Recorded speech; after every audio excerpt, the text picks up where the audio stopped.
Hi, I'm Alan from alanclayton.co.uk. I'm a counsellor and a coach, and I'm here today to give you my opinion on what the new normal is going to be like and your mental health around what the new normal is. I was involved in a car accident when I was 17, which left me with a spinal cord injury. I broke C4, 5 and 6, which is the vertebrae at the top of your neck, and I was left with 5% chance of using my limbs again. So after 8 months of rehab, I managed to walk out of Pinderfield Spinal Unit. But that was just the start of the battle with me. I really struggled with mental health issues after the accident, once I was trying to get back into society about what was normal for me back then. So I've got a little bit of experience on that, and that's what led me to be a coach and a counsellor. So with my life before, I used to have a victim mentality of poor me, poor Alan, this happened, I got involved with this person, I got involved with that person, I did this, I did that. But it was their fault, nothing to do with me, it was their fault. And until I turned things around and started taking responsibility for me, saying, actually, I shouldn't have done that, I shouldn't have signed that, I shouldn't have done this. Life became better once I started taking control and responsibility for me. And that's what you can do with this. When lockdown started, I got phone calls saying that I needed to isolate for 12 weeks.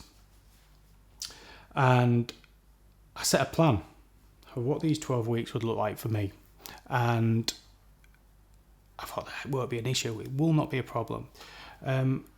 By week 3, I kicked off at my wife. I bit my wife's head off for no reason whatsoever. And I stormed out the house, got in the car and went for a drive. I reflected back while I was driving of why I just had that attitude, why I bit her head off. And the reason was I'd become out of a routine, I'd become lazy. I wasn't getting exercise, I wasn't getting in the hills, I wasn't getting to the gym. So I came back and I apologised, because it wasn't just that one thing of me biting her head off. It was a whole week of stuff. I was getting up a bit late. I was getting a coffee in bed every morning. I was treating lockdown as a holiday and not thinking about my mental health whilst working and stuff like that. So I decided then to change my routine. And every morning, as soon as I woke up, get out, go for a walk.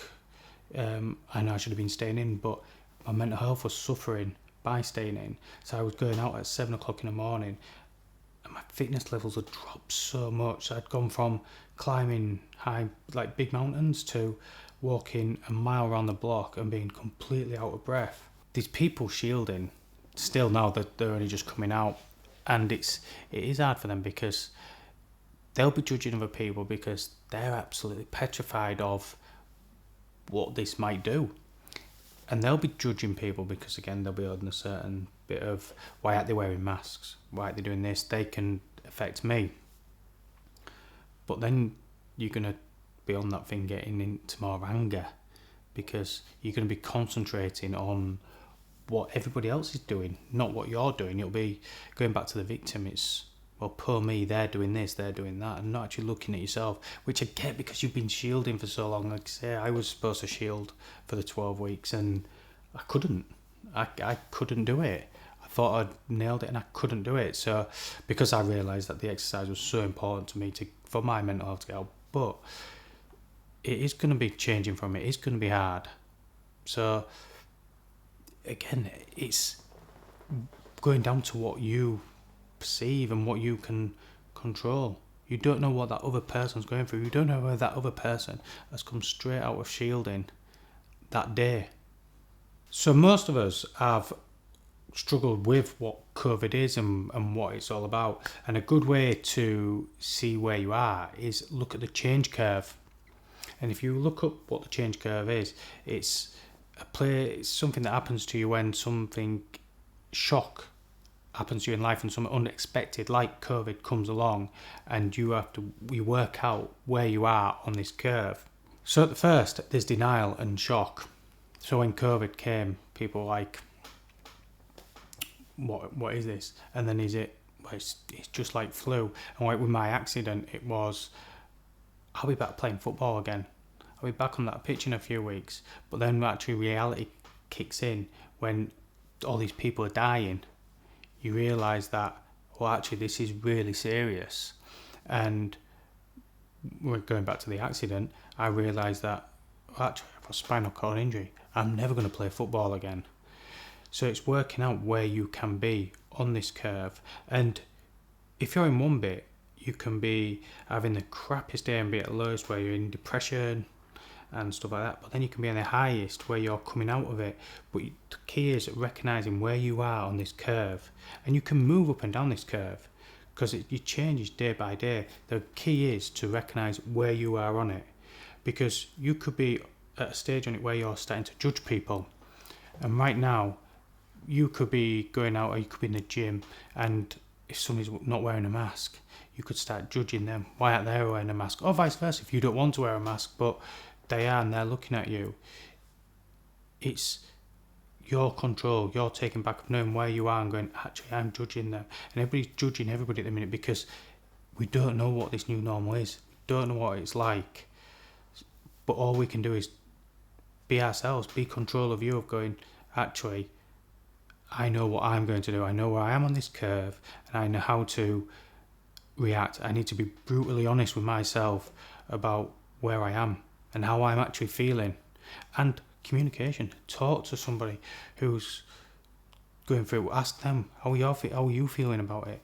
Ask a member of staff how they're going, how a certain machine might work, or the guidelines to the gym. Because those people in the gym, the people that are working there, it's new to them again. It's new to us all, is this. It's not something that we've planned for. People put in hard work to try and put these procedures in place. But they're learning. Everybody's going to be learning every day. They're going to be on the curve, obviously. So depending where you are on this curve, and you're starting to go back to the gym and you're feeling great and everything, like we are coming out of this COVID thing. This is a skill, this curve. So if we do get a second wave, don't be afraid to start going, well, I'm here, I'm down here now, I'm depressed, or I'm in shock again, I'm right back at the beginning. This is completely normal to be up and down it, because you don't just stay here all the time. Each day is completely different. You're constantly like that. But again, being brutally honest with yourself, easy for me to say, brutally honest with yourself about where you are, because it's no good being macho and going, well, I'm absolutely fine. I did that for years. I told people after my injury that I was fine. My words all the time was, I'm okay. Don't worry, I'm okay. Put a smile on my face, I'm okay. Really, on this curve, I was at the bottom. I was severely depressed. But I didn't tell anyone because I didn't know how to communicate with anybody. So don't be afraid of noticing where you are on this curve, because like I say, it's completely normal, and communicating, telling somebody, actually, I'm here, I'm feeling like this, which we're all going to be at different stages on this curve. And it's, if you're going out, say you've got a partner and you're going to the gym with the partner,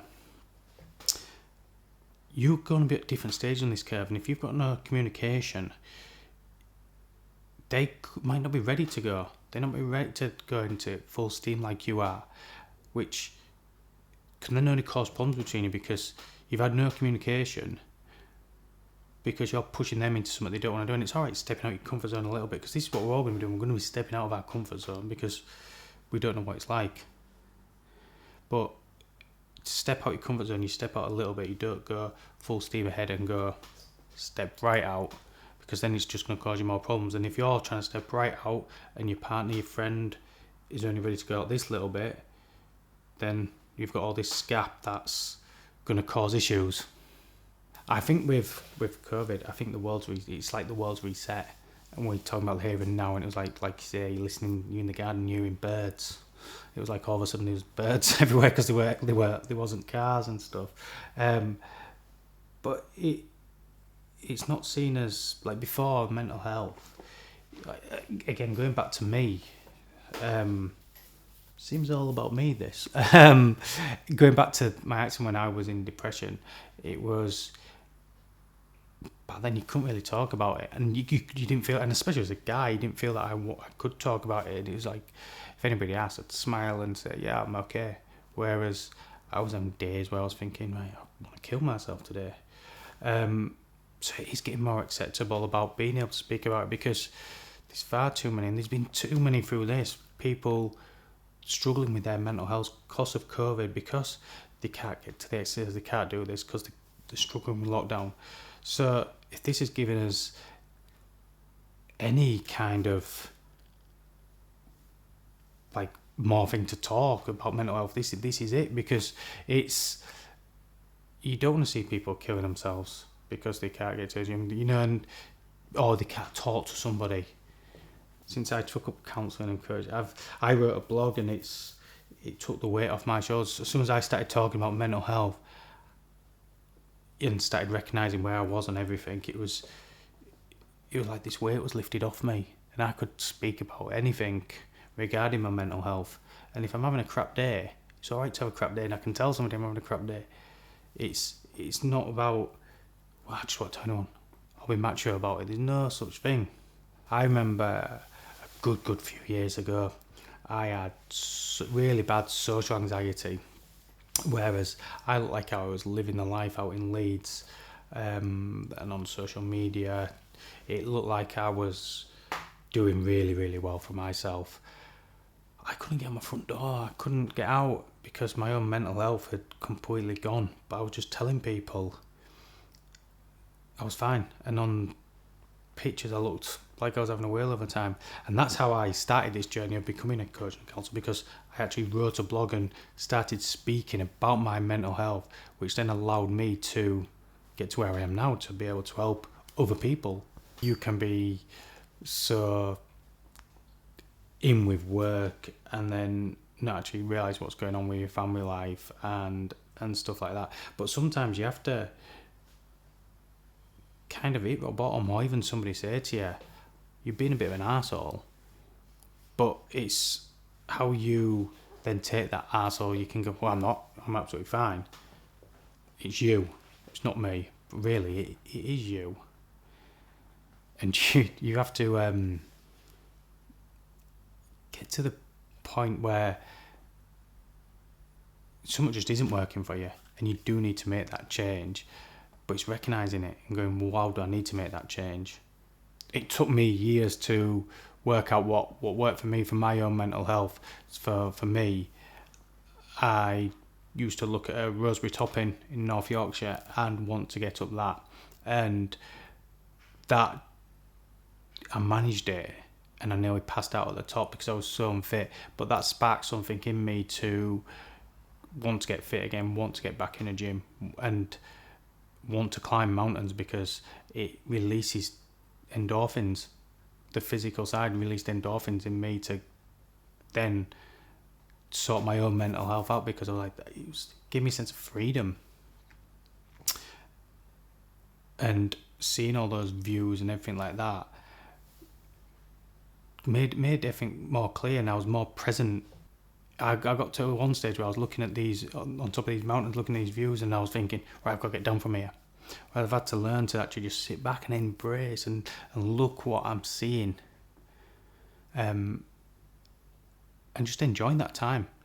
So like going back into the COVID thing, and it's like, this could be really good, this new normal. We don't know what it's going to be like. We will soon get used to it, in my opinion. And it's what I will make of it, just like hopefully what you'll make of it. It'll be what you want to do.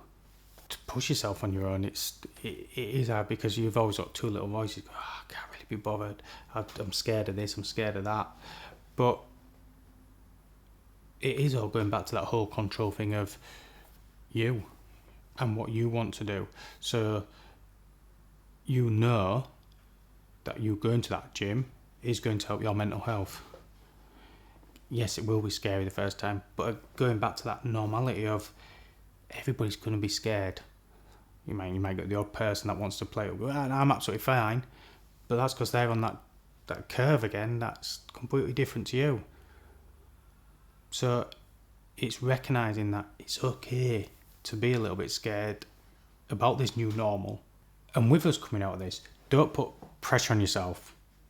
There's going to be a lot of pressure of, right, we've got to get back to normal, we've got to do this, we've got to do that. Well, that new normal is different right now. So there'll be people like, you've got to set goals, you've got to do this, you've got to do that. Why? Why do you need to do that? Just like, find where your gaps are and plug those gaps. Be kind to yourself, realise where you are. Be present with you, of what you want to do, not what other people are saying. You've got to do this, you've got to do that. I really appreciate if you've made it to the end. Thank you for watching, because I know that speaking about mental health sometimes can, and what the new normal is, it can be a bit dry sometimes. So I hope you've enjoyed it, and again, I really appreciate it. If you do need anything, please check out alanclayton.co.uk and send us a message. And good luck with the new normal.